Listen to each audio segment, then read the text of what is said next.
welcome to Homestead Corner. I'm Ginny, and today we are going to make up a simple and easy frittata meal in a jar.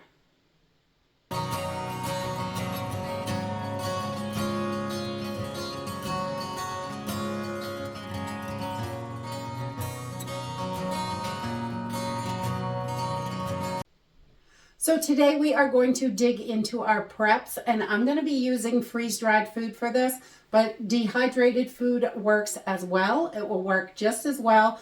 A lot of people ask me how long these are going to last in the pantry, and it really depends on your food storage conditions, the containers you use.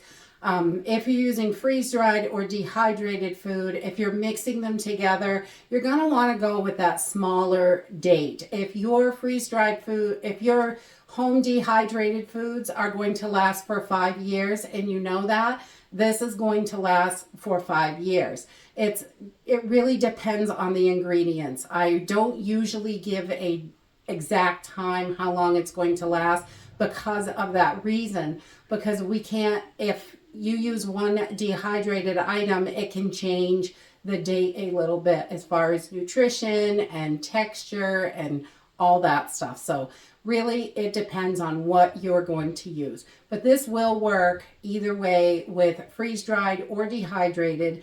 And we're going to use just what we have in the pantry and just a little bit of cheese, your favorite cheese that you have or whatever you have for dried cheese.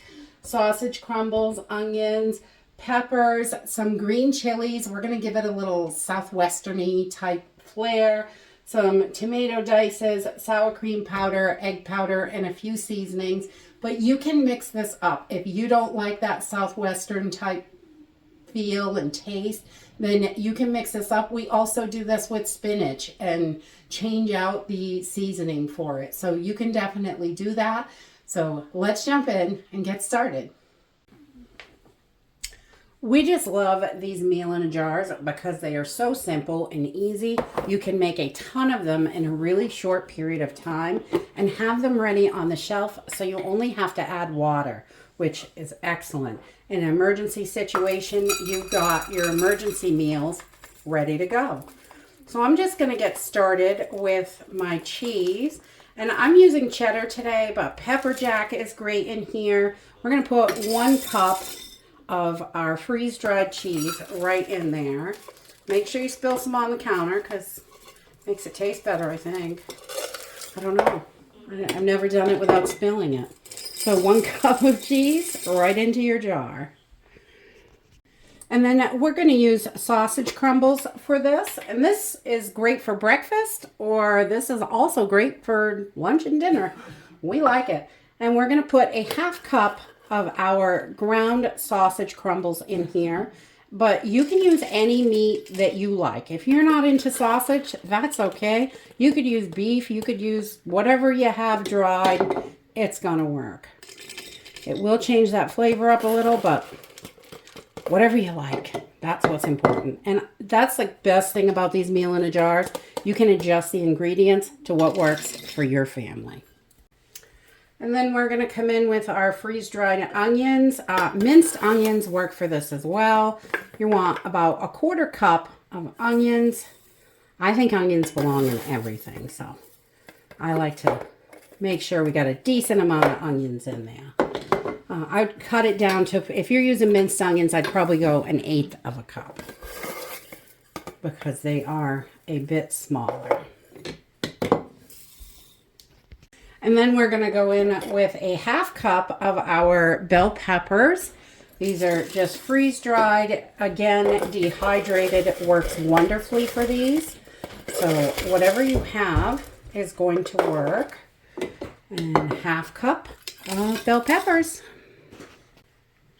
And I'm going to add a 1/2 cup of green chilies, but you can definitely switch that out if you don't like those and put a 1/2 cup of whatever vegetable you do like in there. You could do spinach or asparagus or anything really, but I'm putting a 1/2 cup in there to give it that nice Southwest flavor.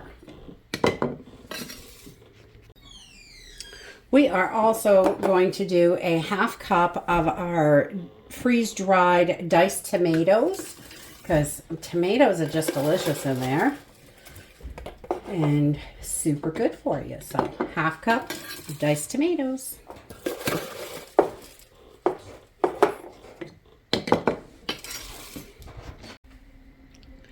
You can see that's it for our chunky ingredients. I guess we're going to start adding our powders and our seasoning, but these are pretty full looking, but we put all the chunky stuff in the bottom so the powders can kind of fill in the cracks and you can get a little bit more in that way.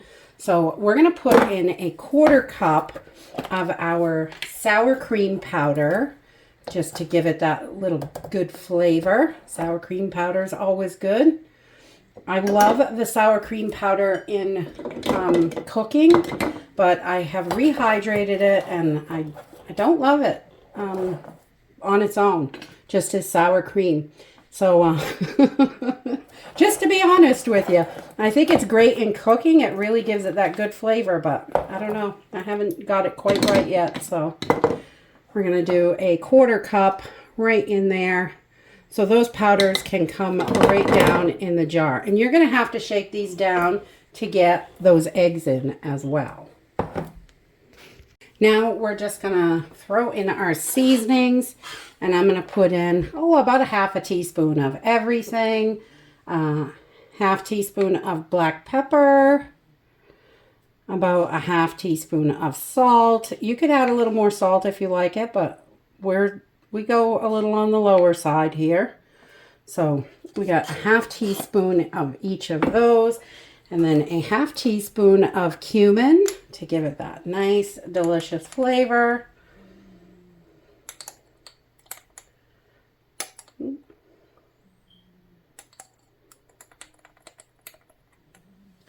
Get that right in there. And then I'm going to add, this is definitely optional, but a couple of red pepper flakes just to give it a little extra kick, because we like that. So we're just going to put a good little pinch in there. I don't want it too spicy, because my kids won't eat it if it gets too crazy, but, I like it. I like it a lot. All right, so the last thing we're going to add is our eggs. And you want to make sure you shake these down. You can see my sour cream powder. I've kind of started banging those down. We're going to put a cup of this freeze-dried egg powder in here. Your dehydrated egg powder, you're going to use about the same. I would use the same amount. It's going to work exactly the same, because I dehydrate eggs as well. So 1 cup of your egg powder, and we're going to pour this in. And I like to use the wide mouths for these. They get a little bit more in there. And but you can see this little bad boy is nice and full, and you can bang it down a little bit. You just want to make sure you've got room if you're using a desiccant or an oxygen absorber. You want to make sure you've got room for that in there so it's not pressing on your lid. And that is it for your frittata meal in a jar. Any of these ingredients, as far as your vegetables and meat and cheeses, can all be switched up to your favorite or what you have on hand. Then I'm just going to clean my rims, add an oxygen absorber or a decadent pack, and get these sealed up, and they are going to last in your pantry. Just like all your other food, you want to keep it rotated. And like I said in the beginning of the video, depending on what ingredients you are using specifically is going to make a difference on how long these last. If they're all freeze-dried and everything was freshly opened today and you're going to seal them back up today, I would say they are going to last pretty close to the shelf life of each item, which like 25 years. 20 years, whichever one is in there, I would count closer to that. If you're using dehydrated items in there, I would significantly drop that, because dehydrated items start to lose nutrients and stuff around the 5 or 6 year mark, even when stored properly. So they'd be closer to that end. But we're just gonna get these sealed up and jump on over to the stove, and we're gonna cook one of these bad boys up. Okay, to get started, I'm just going to take my pan. This is just a 10-inch cast iron skillet. And I'm going to put a couple tablespoons of whatever oil or fats that you want to use in my pan. And I'm going to pop this in the oven while it's preheating to 350 degrees and get this started.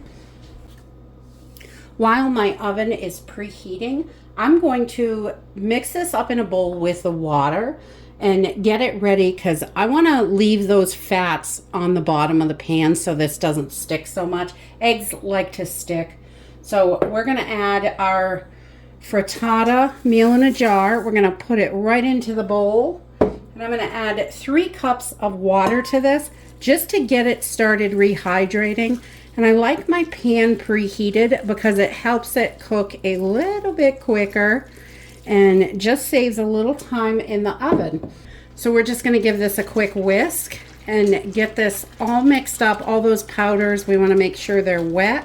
And that way when our oven is preheated and our pan is ready, we can just pour this in and get her going. Once our pan and oven is all preheated, I'm just going to pour this in. Simple and easy.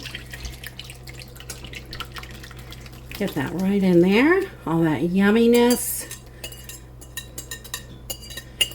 And we are going to cook this in the oven for about 20 minutes, 25 minutes, just until the center is set nice.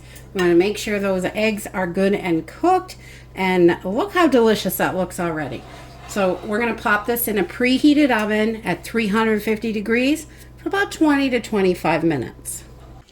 Okay, so this has been cooking about 20 minutes, and I just like to take my fork and touch the center, make sure those eggs are cooked all the way through. It's not running or anything.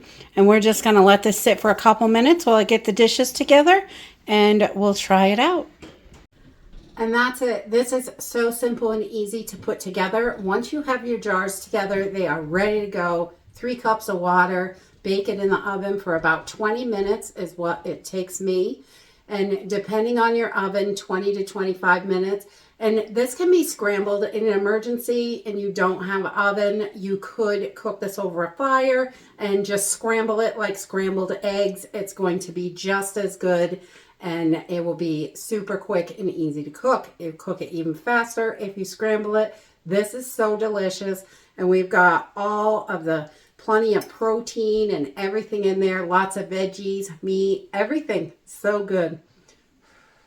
And super hot.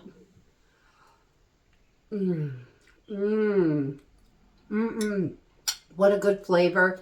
I love the seasoning with the sausage and all the peppers, but you can totally switch this up. Remove things you don't like and replace them with things you do like, and it will make a wonderful emergency meal to have on the shelf. And that's it for today. I hope you enjoyed this video, and I hope to see you next time. Bye!